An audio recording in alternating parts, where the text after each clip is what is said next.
हम सब जानते हैं कि पृथ्वी पर जीवन का सबसे मूल आधार है जल। लेकिन क्या कभी सोचा है कि हमारे इस खूबसूरत नीले ग्रह पर पानी की इतनी भारी कमी क्यों हो रही है?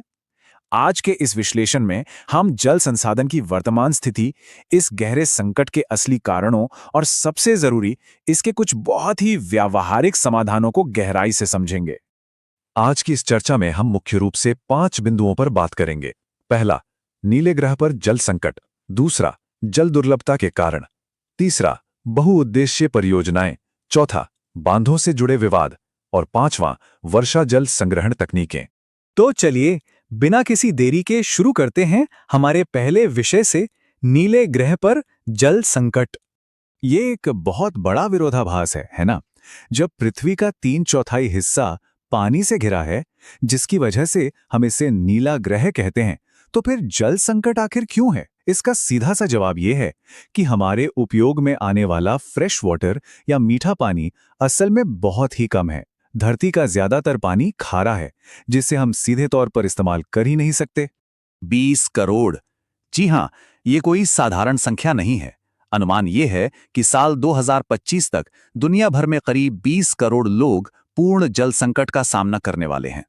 ये आंकड़ा कोई डराने के लिए नहीं है, बल्कि स्थिति की गंभीरता को समझने के लिए एक बहुत ही स्पष्ट चेतावनी है। जरा इन स्थितियों की तुलना करके देखिए। हमारी दुनिया में पानी की स्थिति कितनी विषम है।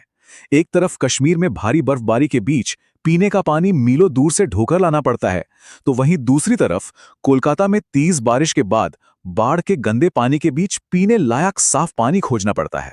मतलब पानी जीवन दे भी सकता है, और अगर अनियंत्रित हो जाए तो तबाही भी ला सकता है।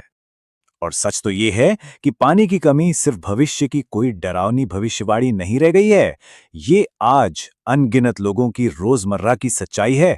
मौसम के बदलते मिजाज और पानी के असमान वितरण की वजह से पानी जुटाने का संघर्ष और मटकों की वो लंबी कतारें अब कई लोगों के जीवन का एक आम हिस्सा बन चुकी हैं। अब आते हैं दूसरे अहम सवाल पर। आखिर इस जल दुर्लभता के मुख्य कारण क्या हैं? सच कहें तो इस संकट के पीछे काफी हद तक हमारा अपना बेतहाशा विकास ही जिम्मेदार है। आजादी के बाद जिस तेजी से औद्योगिकरण हुआ, उसने पानी की मांग को आसमान पर पहुंचा दिया है।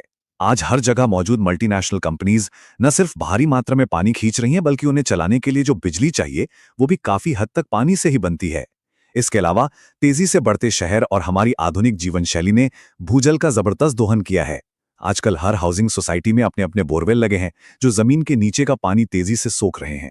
और जो थोड़ा बहुत पानी बचा है, उसे खेती के रसायनों और फैक्ट्रियों के कचरे ने बुरी तरह प्रदूषित कर दिया है।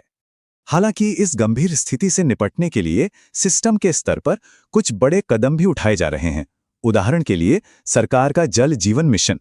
इसका एक बहुत ही स्पष्ट लक्ष्य है, ग्रामीण इलाकों के हर परिवार को हर दिन प्रति व्यक्ति कम से कम 55 लीटर पीने योग्य साफ पानी पाइप के जरिए पहुंचाना, ताकि लोगों के जीवन स्तर में कुछ सुधार आ सके। चलिए, अब आगे बढ़ते हैं हमारे तीसरे विषय की तरफ, बहुउद्देशीय परियोजनाएं और उनके प्रभाव। शायद ये जानकर हैरानी हो कि भारत में जल प्रबंधन की कला कोई आज की नहीं, बल्कि सदियों पुरानी है। चंद्रगुप्त मौर्य के समय में बनाए गए विशाल बांध हो, 11वीं सदी की भोपाल झील हो, या फिर 14वीं सदी में अलाउद्दीन खिलजी द्वारा बनवाया गया हौज़े खास, हमारे पूर्वज पानी को सहेजने और उसका सही इस्तेमाल करने में बेहद निपुण थे। आधुनिक समय की बात करें तो हमने बड़ी बड़ी बहुउद्देशीय नदी घाटी परियोजनाएं बनाई हैं, लेकिन हर बड़ी चीज की तरह इसके भी दो पहलू हैं। एक ओर तो बड़े पैमाने पर सिंचाई, बाढ़ पर नियंत्रण और सूखे से राहत जैसे बहुत बड़े फायदे हैं, लेकिन दूसरी ओर जब हम नदियों का प्राकृतिक बहाव रोकते हैं, तो उन जलाशयों में गाद या मिट्टी जमा होने लगती है। इससे न सिर्फ बाढ़ का खतरा बढ़ता है, बल्कि वहां के पूरे पारिस्थितिकी तंत्र को भी काफी भारी नुकसान पहुंचता है। और इन्हीं परियोजनाओं के साथ जुड़ा है हमारा चौथा बिंदु, बांधों से जुड़े प्रमुख विवाद। इस पूरे पैमाने को समझने के लिए सरदार सरोवर बांध का उदाहरण सबसे सटीक है। ये एक बेहद विशाल जल संसाधन परियोजना है, जो सीधे तौर पर 4 राज्यों महाराष्ट्र, मध्य प्रदेश, गुजरात और राजस्थान को जोड़ती है। इसका उद्देश्य बहुत बड़ा है। ये गुजरात के लगभग 18 लाख हेक्टेयर सूखाग्रस्त क्षेत्र में सिंचाई का पानी पहुंचाता है, और राजस्थान के बाड़मेर और जालौर जैसे रेतीले और सूखे जिलों को भी पानी देकर एक बड़ी राहत देता है। लेकिन जब नदियां राज्यों की सीमाएं पार करती हैं तो अक्सर विवाद पैदा होते हैं। कृष्णा गोदावरी विवाद इसका एक बड़ा उदाहरण है। जब महाराष्ट्र सरकार ने कोयना बांध बनाकर पानी की दिशा मोड़ने का फैसला किया तो कर्नाटक और आंध्र प्रदेश ने इस पर गहरी आपत्ति जताई। उनका तर्क बिल्कुल सीधा था। ऐसा करने से नदी के निचले हिस्सों में पानी का बहाव कम हो जाएगा, जिससे उनके राज्यों की खेती और उद्योगों पर बहुत बुरा असर पड़ेगा। तो चलिए अब बात करते हैं समाधान की, यानी हमारे पांचवें और आखिरी विषय की वर्षा जल संग्रहण तकनीकें। हम अक्सर ये मान लेते हैं कि पानी बचाने की सारी जिम्मेदारी सिर्फ सरकारों की है, लेकिन असली सवाल ये है कि क्या हम खुद एक वाटर हार्वेस्टर हैं?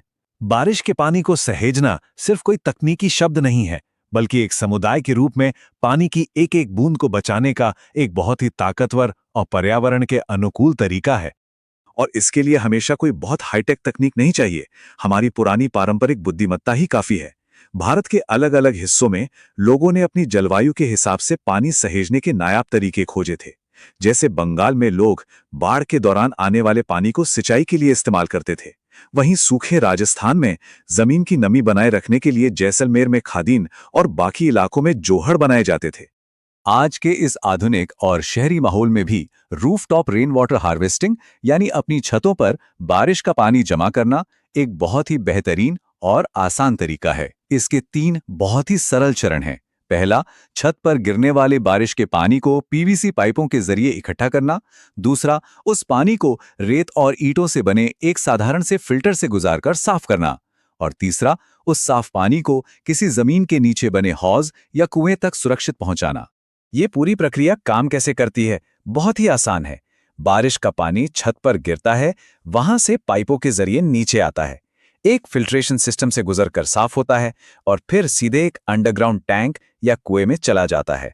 वहां ये पानी भविष्य के इस्तेमाल के लिए बिल्कुल सुरक्षित रहता है। इस पूरी तकनीक की सबसे शानदार बात यह है कि जो एक्स्ट्रा पानी हौज में भर जाता है वो बेकार नहीं बहता। वो सीधे जमीन के अंदर जाकर स्थानीय भूजल स्तर यानी ग्राउंड वाटर को रिचार्ज करता है। फिर जब सूखे का मौसम आता है तो एक साधारण हैंडपंप की मदद से उसी सहेजे गए शुद्ध पानी को वापस निकाला जा सकता है। ये एक ऐसा शानदार चक्र है जो प्रकृति का संतुलन भी बनाए रखता है और हमारी जरूरतें भी पूरी करता है। तो इन सभी बड़ी बड़ी सरकारी नीतियों और अंतर्राज्यीय विवादों के बीच एक बहुत ही बुनियादी सवाल हम सबके लिए बच जाता है। जल संरक्षण के लिए व्यक्तिगत स्तर पर हम और आप क्या कदम उठा सकते हैं? क्या हम अपने ही घरों में इस अनमोल संसाधन को बचाने की जिम्मेदारी सच में निभा रहे हैं? इस पर जरा गहराई से विचार जरूर कीजिएगा, क्योंकि किसी भी बड़े बदलाव की शुरुआत हमेशा हमारे अपने घर से ही होती है। इस विश्लेषण में हमारे साथ जुड़ने के लिए बहुत बहुत धन्यवाद।